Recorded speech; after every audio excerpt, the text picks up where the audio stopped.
Good morning student. कल मैं आपको बताई थी स्मृति कहानी का संक्षिप्त। क्या लेखक जो है दो भाई होते, लेखक के गांव में कुछ असुविधाएं हैं जिसके कारण इनको बगल के गांव मक्खनपुर में पढ़ने के लिए पोस्ट ऑफिस के तथा अन्य काम के लिए जाना पड़ता है। गांव में रास्ते में कुआं पड़ता है जहां एक सांप रहता है। कुएं के अंदर सूखा कुआं होता है, उसमें बच्चे ढेला फेंकते हैं सांप का फुफकार सुनने के लिए। तो इसको मैं पंक्तिबद्ध पढ़ाने जा रही हूँ। पीडीएफ भेज दी थी, आप लोग को कहानी पढ़ने भी बोली थी, शायद पढ़ भी लिए होंगे। मैं फिर इसको विस्तृत से पढ़ा रही हूँ, ध्यान से सुनोगे। सन 1908 की बात है, यानी ये कहानी कब लिखी गई है? 1908 में। श्री राम शर्मा 1908 की कहानी को अपने जीवन की एक स्मृति याद को लिखते हैं। दिसंबर का आखिरी या जनवरी का आरंभ, यानी जाड़े का दिन था। चिल्ला जाड़ा पड़ रहा था, यानी काफ़ी ठंड पड़ रही थी। 2-4 दिन पूर्व कुछ बूंदाबांदी हो गई थी, बारिश हो गई थी, इसलिए शीत की भयंकरता यानी ठंड बढ़ गई थी। सायं के 3:30 या 4 बजे होंगे। कई साथियों के साथ मैं झरबेड़ी के बेर तोड़कर खा रहा था। गांव के पास से एक आदमी ने जोर से पुकारा कि तुम्हारे भाई बुला रहे हैं, शीघ्र ही घर लौट जाओ। तो मैं कल बताई थी कि लेखक चिट्ठी जो गिर गया था वह डर के मारे घर नहीं जा रहा था। क्या करने लगा था? दोस्तों के साथ खेल कूद कर रहा था और बेर तोड़ रहा था। मैं घर को चलने लगा। साथ में छोटा भाई था। भाई साहब की मार के डर था, इसलिए सहमा हुआ चला जाता था। समझ में नहीं आता था कि कौन सा कसूर बन पड़ा। डरते डरते घर में घुसा। आशंका थी कि बेर खाने के अपराध में ही तो पेशी न हो, यानी उनको डर हो रहा था कि बेर तोड़ रहे थे इसलिए मुझे पिटाई होगी। पर आंगन में भाई साहब को पत्र लिखते पाया, लेकिन लेखक को ये चिट्ठी गिरने की पहले की घटना है। लेखक बैर तोड़ रहा था। उसको कोई आदमी बोला कि तुम्हारा भाई घर में बुला रहा। तो लेखक डर गया कि बैर तोड़ने के कारण मुझे पिटाई होगी।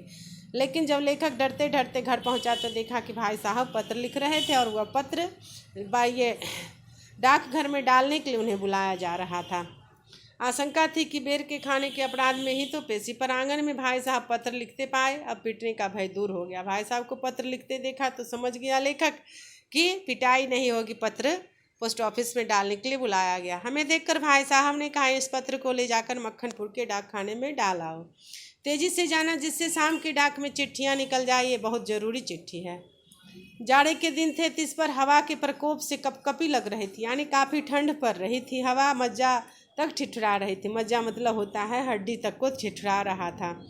इसलिए हमने कानों को धोती से बांधा। माँ ने भुंजाने के लिए थोड़े चने को एक धोती में बांध दिया था। मक्खनपुर में भुंजने का था कंसार, तो वहाँ माँ दे दी थी कि मक्खनपुर जा रहे हो तो थोड़ा भुंजवा के लेते आना। हम दोनों भाई अपना डंडा लेकर घर से निकल पड़े, यानी लेखक के अन्य 2 छोटे भाई भी थे। 2 भाई मिल करके वहाँ चिट्ठी गिराने के लिए चल दिए। उस समय उस बबूल के डंडे से जितना मोह था उतना उम्र में राइफल से नहीं। कहता लेखक कि उस उम्र में जितना इस डंडे से मोह था, ममता था, उतना राइफल से नहीं। क्यों? क्योंकि डंडा मार मार करके पैर से वो बैर तोड़ा करते थे। मेरा डंडा अनेक सांपों के लिए नर नारायण वाहन हो चुका था, यानी कई सांपों को उस डंडे से लेखक मार चुका था। इसलिए कहता है कि मेरा डंडा उसे डंडे से मेरा डंडा जो है क्या है? रामबाण है। इसलिए उनको उस डंडे से बहुत मोह था। लेखक को उस डंडे को छोड़ना नहीं चाहते थे। इस प्रकार वो चलते हैं कहाँ? तो मक्खनपुर चिट्ठी गिराने के लिए जा रहे हैं दोनों भाई। रास्ते में क्या होता है? कुआं पड़ता है और वहीं पे दोनों भाई क्या करने लगते हैं? खेलने लग जाते हैं उसको देख करके, वहाँ कुएं के पास रुक करके।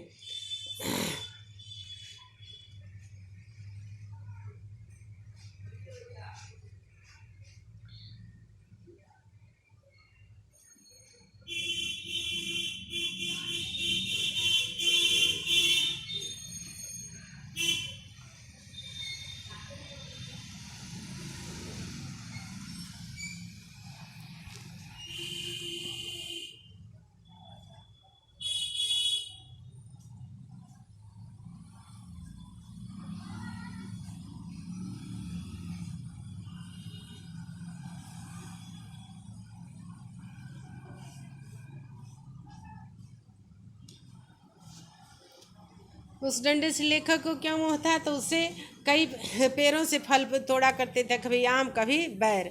तो मक्खनपुर के स्कूल और गांव के बीच पड़ने वाले आम के पेड़ से प्रतिवर्ष आम तोड़ते थे। इस कारण उस डंडे से उन्हें काफ़ी मोह लगने लगा था।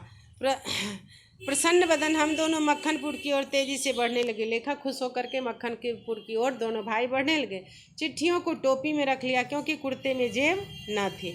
दोनों उछलते कूदते एक ही सांस में गांव से 4 फरलांग दूर उस कुएं के पास गए जिसमें एक अति भयंकर काला सांप पड़ा हुआ था। कुआं कच्चा था, यानी प्लास्टर हुआ नहीं था, ऐसे मिट्टी की सिर्फ खोदा हुआ था।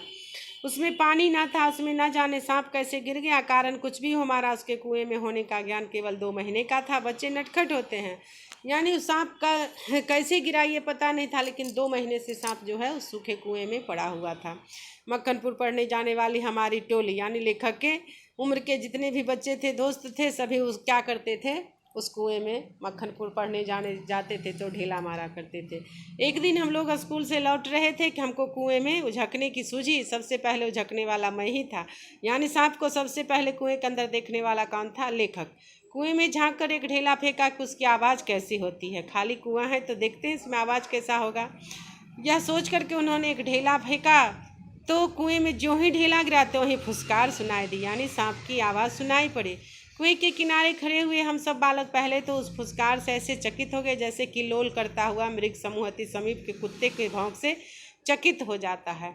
यानी हिरण का समूह जो है कुत्ते को भौंकते देखता है तो वह दौड़ने की लोल करने लगता है। उसी प्रकार सांप जो है ढेला मारने पर फुसकार करने लगा था। इसके उपरांत, यानी इसके बावजूद सभी ने उछल उछल कर एक एक ढेला फेंका और कुएं से आने वाले क्रोधपूर्ण फुसकार पर कहे लगाए। गांव से मक्खनपुर जाते और मक्खनपुर से लौटते समय प्रायः प्रतिदिन ही कुएं में ढेले डाले जाते थे। यानी लेखक जब स्कूल जाता था तब भी सांप को ढेला मारता था कुछ देर रुक करके, और लौटता था तब पर भी ढेला मारता था। तो मैं आगे चलकर भाग आता था और टोपी को एक हाथ से पकड़कर दूसरे हाथ से ढेला फेंकता था।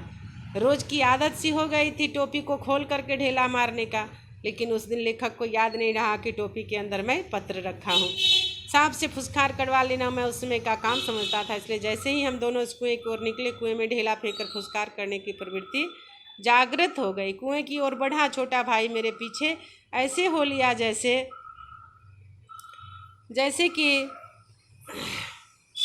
मृग शावक के पीछे छोटा मृग शावक होता है। मृग शावक कहा जाता है हिरण के बच्चे को।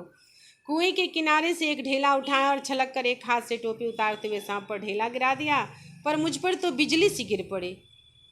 ढेला गिराया लेकिन क्या हो गया, उसी के साथ जो है सांप ने फुसकार मारी या नहीं, ढेला उसे लगा या नहीं, यह बात अब तक का स्मरण नहीं। टोपी के हाथ में लेते ही तीनों चिट्ठियाँ चक्कर काटती हुई कुएं में जा गिरी।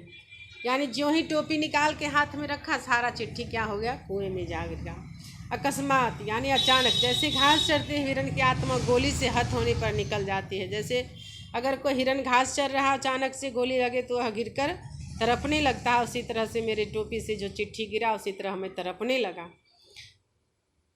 उसके गिरते ही मैंने उसको पकड़ने के लिए एक झपट्टा भी मारा। ठीक वैसे जैसे घायल से शिकारी को पेड़ पर चढ़ते देखकर जैसे कोई शिकारी शिकार पर हमला करता है, लेकिन वो चिट्ठी को पकड़ नहीं पाए। उसको पकड़ने की घबराहट में मैं स्वयं झटके के कारण कुएं में गिर गया होता। यानी ऐसा घबराया लेखक लगा के मैं भी कुएं में गिर जाऊंगा। ठीक है बच्चे, मैं इतना पढ़ा दी, अगला भाग अगले दिन पढ़ाऊंगी। आप इसका PDF खोल करके कहानी पढ़ो और लिखित ये मौखिक क्वेश्चन आंसर बनाने का प्रयास करोगे। ठीक है।